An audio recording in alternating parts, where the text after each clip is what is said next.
Hi guys, welcome to Classic Rock and Country Music Facts and Trivia. Thank you for stopping by today's video.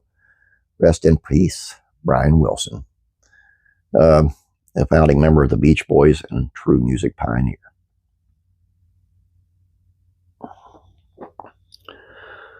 We're saddened to report that Brian Wilson of the Beach Boys has passed away. It's reported on his official Instagram account on Wednesday, June 11th, 2025.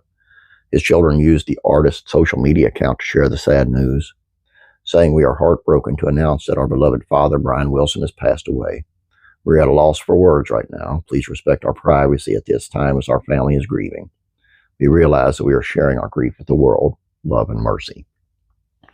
Born June 20th, 1942 in Inglewood, California, Wilson would grow to redefine the state's cultural impact for the entire second half of the 20th century. His was the sound Americans would forever associate with California, as he ushered the Beach Boys to the top of the charts with indelible songs like California Girls, Surfin' USA, and Help Me Rhonda. A musical prodigy, Wilson first began composing music on an upright piano at the age of 12. He was a self-taught pianist and practiced obsessively all throughout school, closely examining the structure and chord changes in his favorite songs. Before graduating, Wilson had already mastered many of his classical musical forebears, easily replicating the works of Bach and Beethoven before he was legally an adult.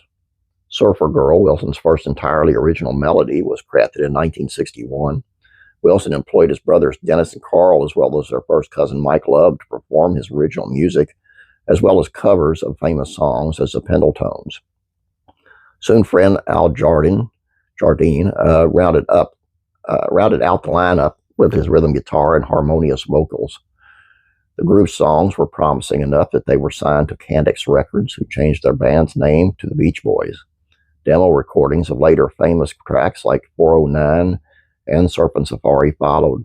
As the Beach Boys conquered the nation throughout the early 60s, their success was only rivaled by their impending British invasion.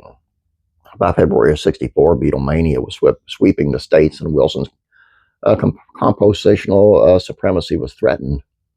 Luckily, Wilson had a few tricks up his sleeve and rose to the occasion. The would-be rivalry with the new singles I Get Around and its B-side Don't Worry Baby, both of which are still considered some of his best work. As the pressure of the competition built, Wilson retreated from the public eye and into the studio, where he would innovate ceaselessly for the remainder of his career with the Beach Boys. He was inspired by and jealous of Paul McCartney's compositional prowess and the studio wizardry found on the Beatles records. The resulting push to invent new ways of recording elevated the art form with the 1966 release of the Beach Boys' Pet Sounds, an album that still hasn't been bested in terms of gorgeous baroque orchestrations and how they pull that off studio magic. The mounting success and pressure that came with it adversely affected Wilson's mental health. Stories of rooms filled with sand and hermit-like introversion eclipsed later recordings, and the Beach Boys were forced to soldier on without their leader. When his father died in '73, Brian Wilson entered a state of intense seclusion, retreating away from the limelight into the substance misuse. The period was followed by intermittent resurgences of the Beach Boys, as well as frequent health scares as he worked hard to overcome his harmful behavior. The late '80s and into the '90s saw a career resurgence, as the Beach Boys scored their first #1 hit in years with Kokomo, which also served as their first big hit without Wilson's involvement. However, after releasing a memoir and being entered into and then escaping from a conservatorship, Wilson was back to touring and recording in a time of relative peace and health. The subsequent reunion saw Wilson able to shower in the praise of the new generation of fans, as his band once again recaptured the Zeitgeist and played big festivals like Bonnaroo and Live 8 Berlin. All the while, Wilson never rested on his legacy and instead constantly retooled old recordings for releases like the Pet Sounds 50th anniversary and the Storied Smile sessions. Anyone who was fortunate enough to see the Beach Boys live know what it's like to dance in the presence of musical legends, regardless of which version of the band was playing. However, Brian Wilson was a critical key to the band's success.